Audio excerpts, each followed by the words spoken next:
Hi guys, welcome to Club today. On the agenda, we first have Little Did You Know, where Brittany and I are going to be playing a fun game with each other. And then we have Cooking Club, and then we have Art with Holly. Hey everybody, today we are going to start with a fun game called the Whisper Challenge. So, how this game works is Maddie and I both have two cards with a phrase on it, and we both have a set of really big headphones. So how this works is Maddie is going to put on her headphones and blast her music as loud as she can so she can't hear me. And I'm going to say a phrase on my card, and she's going to try to read my lips and guess what the phrase is. And then we will switch. So, Maddie, go ahead and put on your headphones. Okay.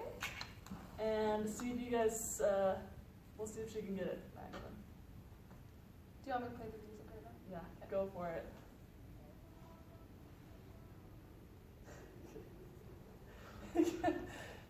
Can you actually hear me? I can't hear you. I can't hear me, actually. Maybe that's too loud. I might be getting ear damage. Okay. Can you hear me? Let's. Okay. I think it's good. Okay, so this is the phrase. So I'll see if she can get it. Okay. No cap, bro. I can't do this. It's good. No cap, bruh. One more time. No cap, bruh. A little louder. Okay. No cap, bruh. Will you say it like really slow? Yeah, she's yelling. Am I talking loud? You are yelling, yes. Okay. Will you say it just like slow? No. No cap, bruh. No. Sorry. No cap, bruh. One more time. No cap, bruh. No camera. Close. Okay, you take your hand. You can take your hands. The phrase was, no cap, bruh. Oh, okay. Well, you know what? That Camera? Camera? Yeah, that will say that was. Really That was close. That was really close. I think I played my music really loud. Yeah, you were yelling. Yeah. Okay, let's get mine going now. Okay. I don't think these are soundproof in here. Okay. Oh, that's not happening. Ah! Technical difficulties.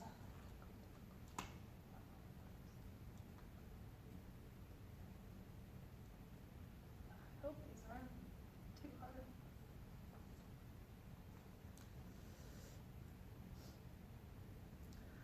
Okay. Good. Can you hear me say anything at all? Okay.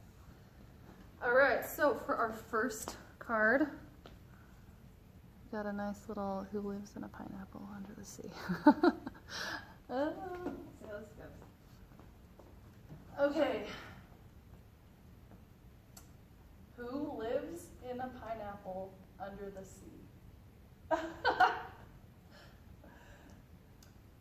Who lives in a pineapple under Apple? the sea? The apple doesn't fall far from the tree. Oh my gosh. No, but Something about an apple. so who lives in a pineapple under the sea? Something about I don't know. There's an apple tree. Okay, last one. Who lives in a pineapple under the sea? Something about an apple. That's all I got. Okay. All right. So, Okay, what's your that's final guess? Oh, Something about an apple. so it's Johnny Appleseed. So, That's the what I phrase guess. was, "Who lives in a pineapple under the sea?" I got apple. And yeah, you got apple right. You did. Pineapple. When you said the apple doesn't fall far from the tree, I was like, I should have written that. It's way better. So thank you for correcting me. Okay, one more. Maddie, you're up. Okay. That song, hold on, that was a lot of chaotic energy. I think I need to put on something else. So I think I need to put on something loud. Yeah, I need to put on some classical music so I can focus. Okay. Okay. So here's the phrase. I just realized I spelled it wrong. Imagine there's another letter there. Okay, ready? Mississippi mud dog. Mississippi mud dog. Mississippi mud dog. I can't even come up with a word. Okay, let's try. Mississippi mud dog. Again?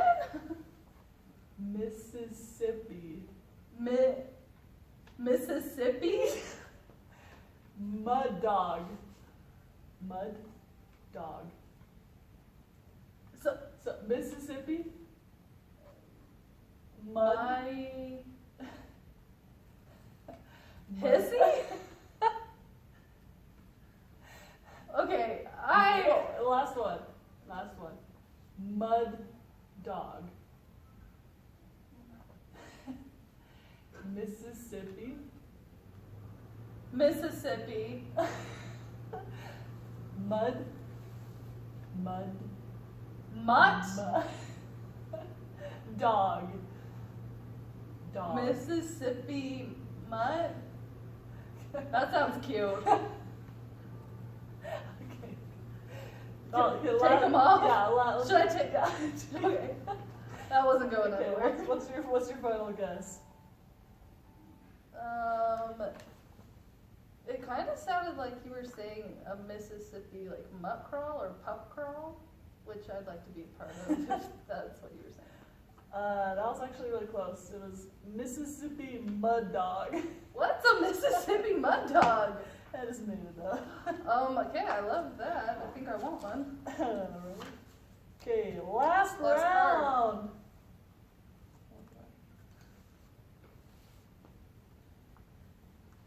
Okay. 1 second. Something a little louder.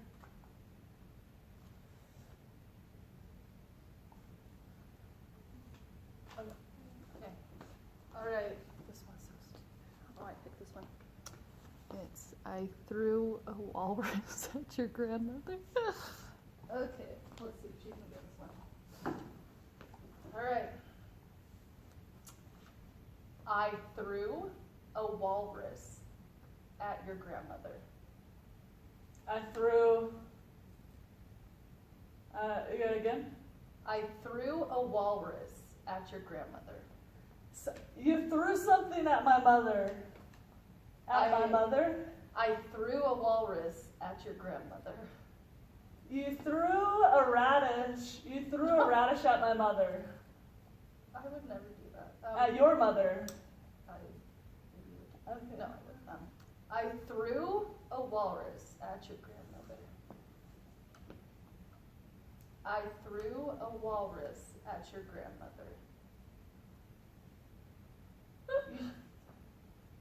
I threw a walrus at your A grandmother. walrus?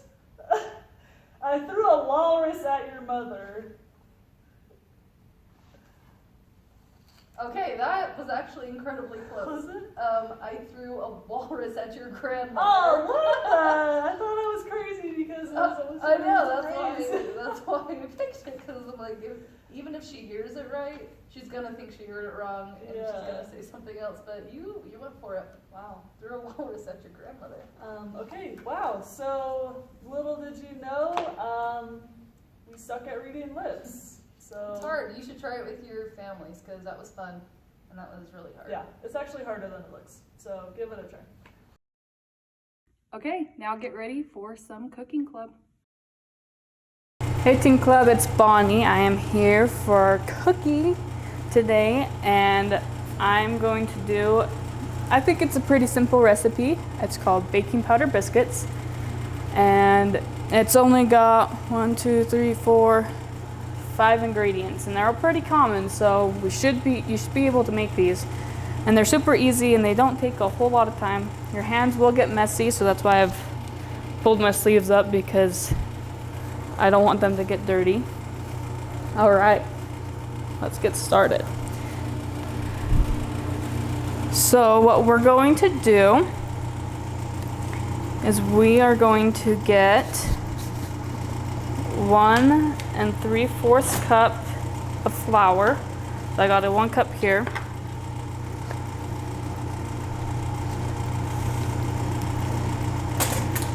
And I'm not quite like Denise. I kind of like to make mine even and not. Okay, so I got a 1 cup there. This is a 3/4 cup. So and it's okay that I get flour all over this, because I'll be putting flour down anyway later on. But I'll try to contain it all in my container. All right, so we got 1 3 cups of flour. Okay, and then we're gonna get baking powder. And we are going to do, sorry, I got flour all over these. 2½ teaspoons. So this is a half. Dump that in there. And then this is a 1 teaspoon, so I'll do 2 of these. And this is why they're called baking powder biscuits, right? All right, so we got 2 of those. We're gonna add some salt right here, which it calls for 3/4 teaspoon, so I'm gonna use a half. So that's 2/4. And it's okay that I use the same one, because they're all just dry ingredients. And this one's a 1/4, so that'll make 3/4. All right. So we got all those in, and I'm gonna use my fork here, and I'm gonna just, you can't really tell them apart because they're all white. So I'm gonna just stir them all together the best I can. And you'll see why I chose a fork in just a minute. There is another cool device you can use. I don't have one at home, but it's kind of got a handle, and then it curves down, and there's like little edges. It's really cool. My mom has one. Super nice. All right, and then in here, I didn't want it to get all over the place, is I have 1/3 cup of butter. I'm going to try to warm it up a little bit so it'll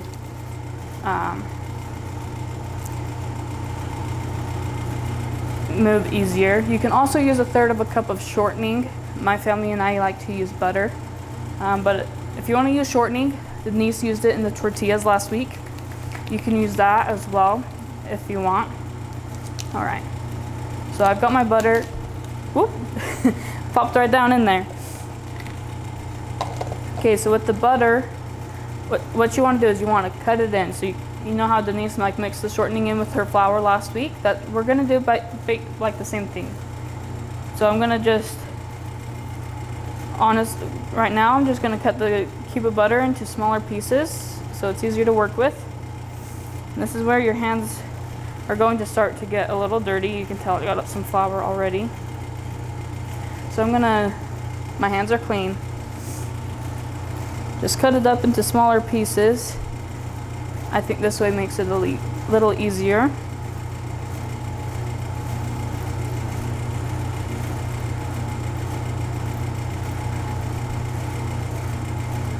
Kind of have to be careful or else you get butter everywhere. I'm going to try to make it so only one hand gets dirty for now. All right.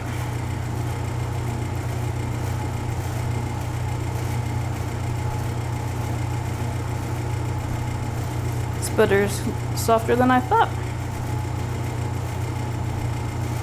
All right, so I just cut it up into smaller pieces. I'm gonna take my fork and I'm gonna go with the butter and I'm gonna smash it down and try to break it up and put it in with and mix it in with the flour and the salt and the baking powder. So all I'm doing is I'm just smashing it around like this. I'm gonna put it back down so I can do it better.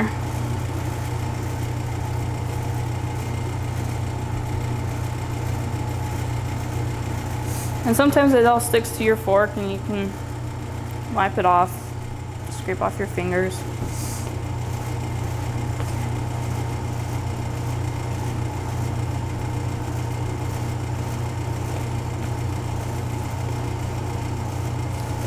Try to get it cut into smaller, even smaller pieces so you probably won't be able to tell once I'm done because it'll be all covered in flour, it won't be yellow anymore.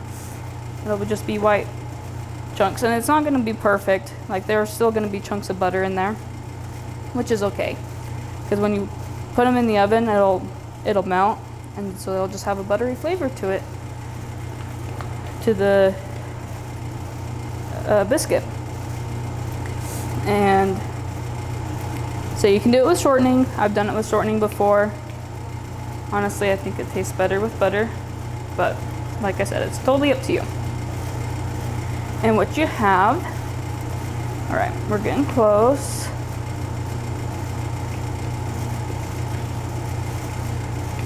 Got a few more kind of big chunks in here that I want to try to break up before we move on.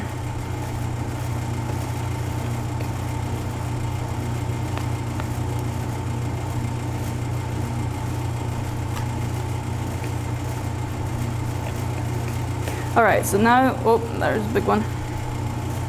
Now as I move it around, you can kind of tell there's not like super uber big chunks. Like there's still chunks in there, but they're not super big. And if you think yours are still too big, you can keep going. I think, oh, so I just found this big chunk and another one. So maybe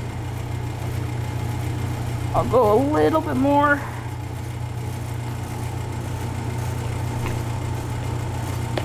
All right.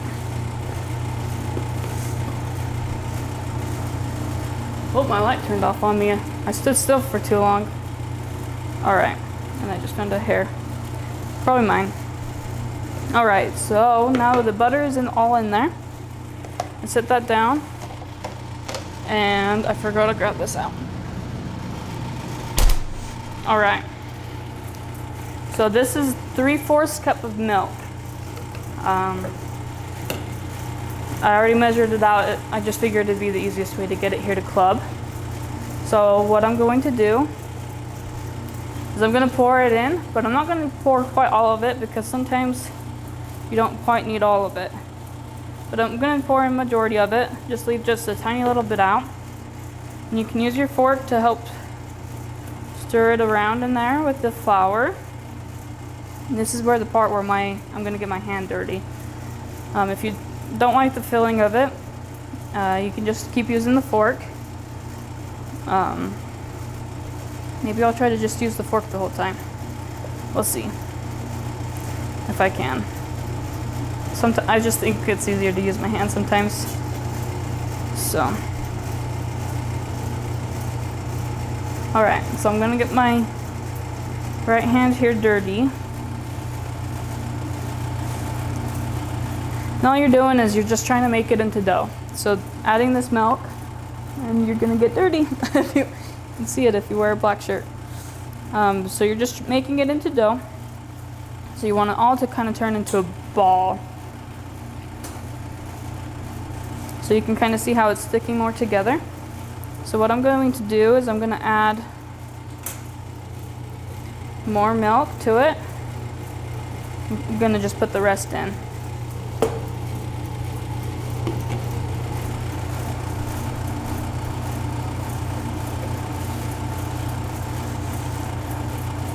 All right.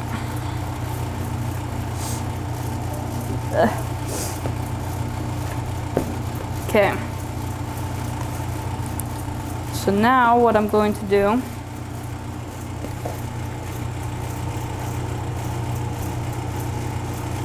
like I said, your hand's gonna get messy. All right. So I'm gonna get some flour.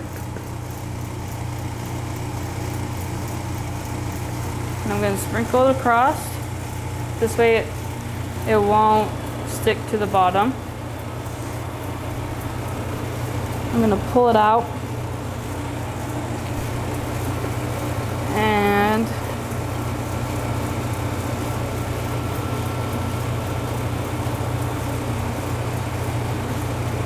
I'm just gonna work it all together.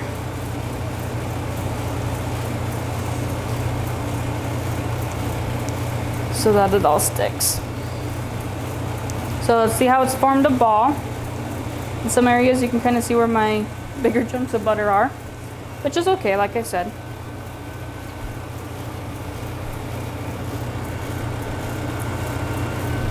And it's okay if not every single little piece sticks to it, because you're gonna roll it out, and so it's gonna be spread out anyway. And you can just wipe it up like you do with the flour. All right. So I got it all pretty good. Now I've made some dough. Okay, so now I'm gonna grab my rolling pin and I'm just gonna roll it out until it's about 1/2 inch thick. Sometimes I go a little thinner than that so I can get a few more biscuits. And you see how it's sticking to my rolling pin? You can just put some flour on it. Just rub it on there. And it'll help it so it doesn't stick. All right, keep rolling. And I'm making a mess of myself. Put some more flour down.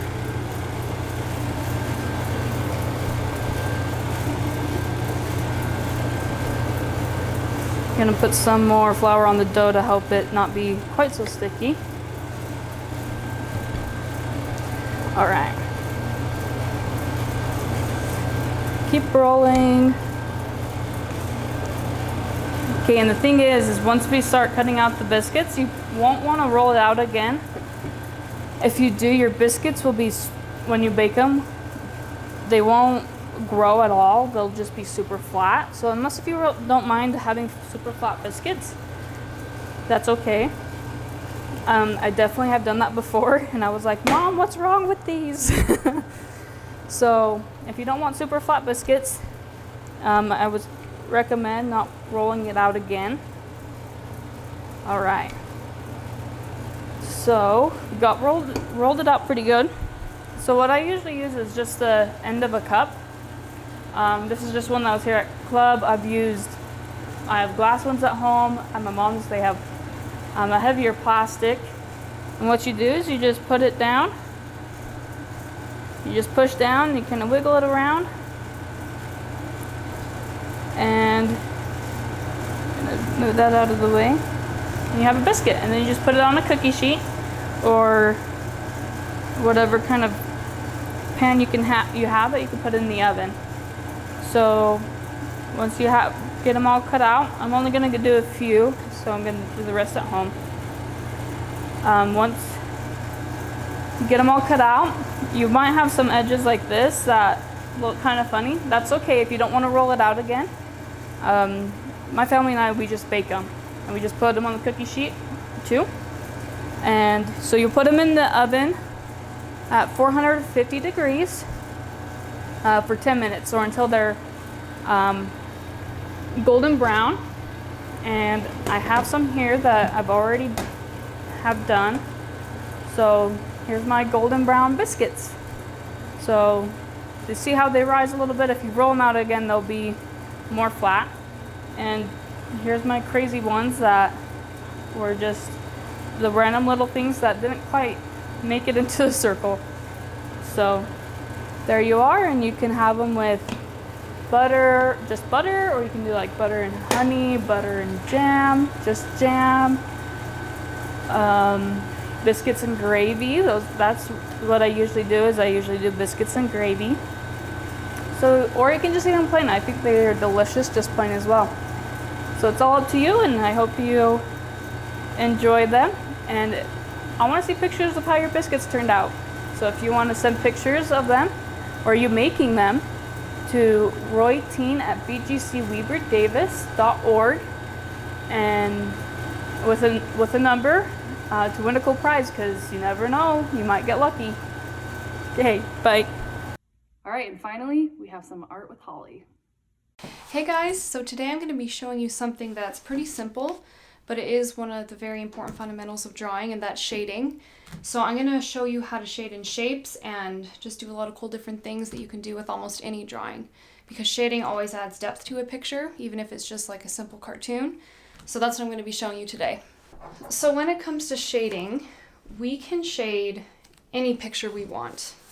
I thought what would be a good example is right here on my notebook where I keep all my papers. You can see some examples of what shading can do, and you can do it with black and white as you see here, or you can do it with color even, and these are just colored pencil examples. And so shading, it does mean drawing shadows and things like that, but it also means showing where a certain light source is coming from. And let me show you what I mean by that. So I'm going to try and draw a lemon just like on the front of this notebook here. And remember, again, we want to draw lightly so we can erase our lines if we need to. Now, when you decide where your light source is coming from in your picture, that is going to help you determine where you want to place your shadows. So say I want my light source to be coming from this direction. And you can have it coming from from this side, from underneath, from directly on top. And I'm going to have mine coming at an angle. So that means if the light is coming from this direction, then the shadows are going to be on the opposite. So a good example would be this lemon sitting here. I'm going to start drawing my shadow that's going to be going away from the light source. Like even back in the olden days when people wanted to know what time it was during the day, what they would do is they would look at the direction of the shadows and it would tell them where the sun was in the sky. It's kind of a similar idea here, because that way the drawing will look consistent. And this is what also adds a more realistic tone to it. And you can draw anything. You could draw just a regular circle or an apple or an orange, or just a basic shape that you can use to practice this technique. And remember that the place that's farthest from the light source is going to be the darkest. So in this sense, it's going to be right around here, right where the lemon is sitting there. And the light source can't even get to that because this is in the way. So that's going to be our darkest area. And you can always smudge a little bit. Usually you should use another paper or a paper towel or something to smudge, because the oil on your fingers usually can sometimes ruin the paper. But I'm just doing this today for the sake of example. If you want to smudge a little bit with your fingers, it's okay, but it's just a good thing to know. All right, so now what a lot of people are attempt to do is that we have our shadow here. That also means there's going to be shadows here. But what you want to do is you want to make them a little bit lighter so they stand out from the base shadow right here.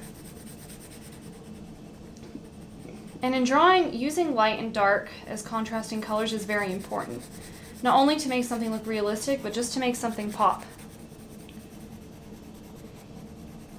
And if we observe the real world, that's how we can come to understand the way shadows and light work. So obviously, this part is going to be most exposed to the light, and that's why it's going to be the lightest part. And sometimes, in certain cases, you sometimes want to leave it just completely white. That way there's a really big contrast between all these dark shadows back here and this light spot right here.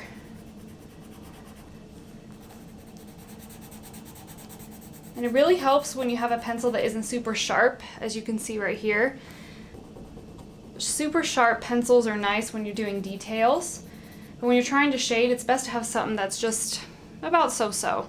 Something that you can even draw at an angle with instead of drawing like this. It's best if you just put it to the side. It just makes it a lot easier. And it makes the shading a lot more smoother. So that's one example.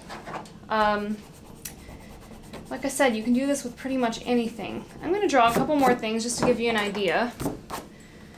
And this, because lemons kind of have a textured outer peel to them. And so you can even kind of draw in that texture a little bit if you want to. And that's one thing I always found amazing about art, is just a few simple steps can make something look so real and can just really pop off the paper. Another good example would be just doing a sphere.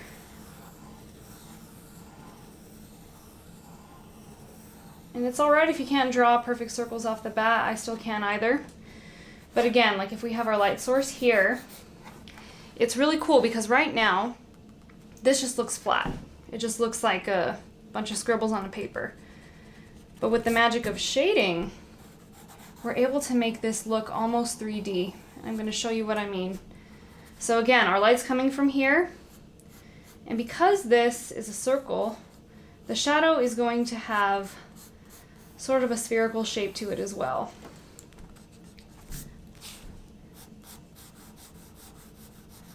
And what might be a fun thing to do is just find any object in your home and place it in front of you and then try and draw it. Just a very simplified version of it, and draw a shadow.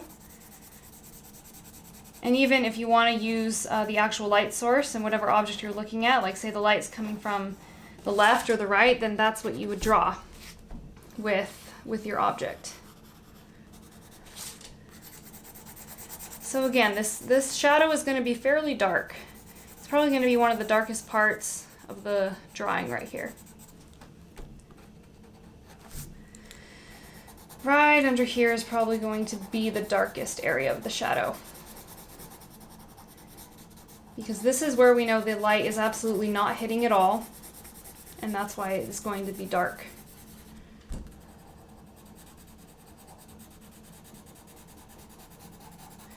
And if you really want to blend and smooth things out, you're welcome to do that. I sort of just leave mine kind of sketchy and messy. But if you really want to get lines down nicely, then you're welcome to do that as well. Also, the way your shadow lays is going to depend on where your object is in comparison to whatever it's sitting on, like the ground or a table. And so sometimes it's good to know where that might be behind the picture. All right, so now we have our shadow. What we're going to do now is we're actually going to leave a little area right here. Now this isn't going to be quite as dark because we want to differentiate where the shadow begins and where the object ends, or vice versa, depending on what you're drawing. And then this part is going to be, it's going to be very dark. Because even though while it's not completely away from the light, it's the furthest away, and that's why it's going to be the darkest area of the circle. And again, you also want to make this dark, but not as dark as the shadow. Not quite as dark.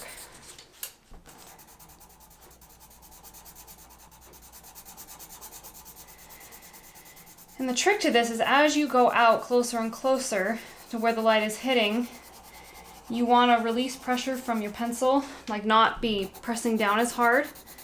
And you want to slowly, slowly have it get lighter and lighter and lighter, all the way up until it's going to be just completely white again.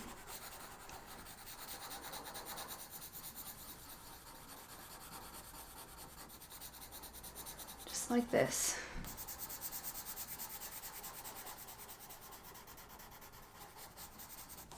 And what a cool thing is that these techniques can be used for any drawing. It doesn't necessarily have to be circles or shapes or pieces of fruit.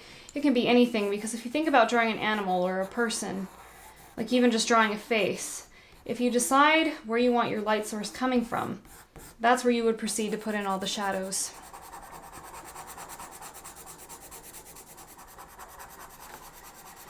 And if you notice, it usually takes a little bit of layering to do this. Sometimes we have to go over a certain area multiple times before we like the way it looks.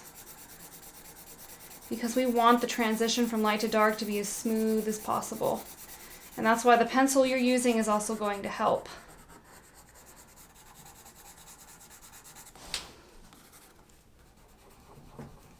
Just like this. Always want to remember to leave an area that's going to be almost completely white. And you can even make the line a little lighter too right there. Even though this isn't a perfect circle shape. That's why we have erasers. We can always tweak things and make them look exactly the way we want them to.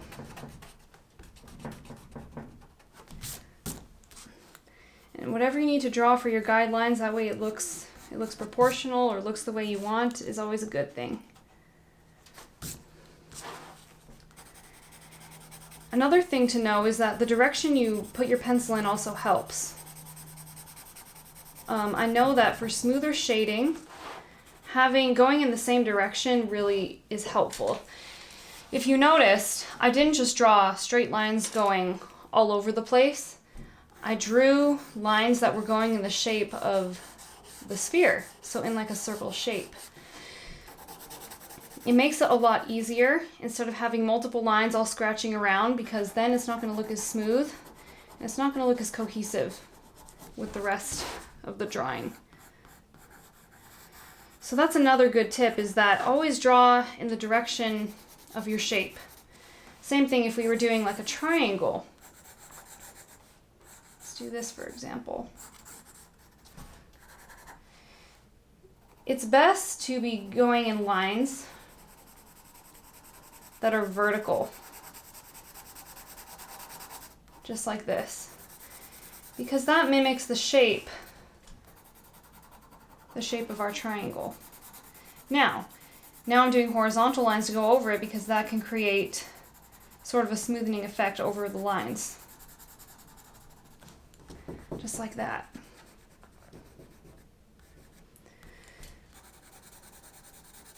So really, there are many different ways to shade. And I would say one thing that is a very popular technique, especially when you're drawing with pencils and pens, is something called cross-hatching. Now, cross-hatching is meant to be, it's meant to be not as smooth as this. So let me draw one more triangle and show you what I mean. So when we cross-hatch, we actually want our lines to be very bold and noticeable. The idea behind cross-hatching is that you keep going in different directions with your lines. Always starting out very dark and then getting lighter as you get closer to where your light source is coming from. And you can even blend those in a little bit too. If you ever read certain books or look at certain art, like certain illustrations in books might have this type of cross-hatching style, which I think is really fun. And it's just meant to be kind of sketchy and messy looking, but that's kind of the appeal of it. Because you can get a similar effect, but you don't have to be so worried about making the shading look perfect and completely blended together.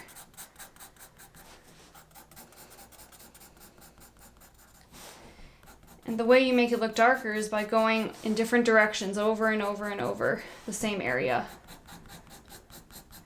until you get the desired effect.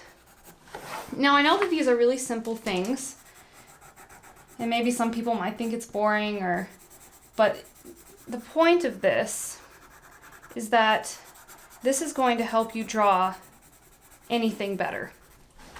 Anything you want to draw, these fundamentals are going to help you. And while it might not be that interesting to draw shapes or just really basic things, practicing with those is going to help you master it. So when you're ready to move on to faces, or if you want to draw landscapes, or any other inanimate object, say you want to draw a car or a person, these techniques are going to help you every single time.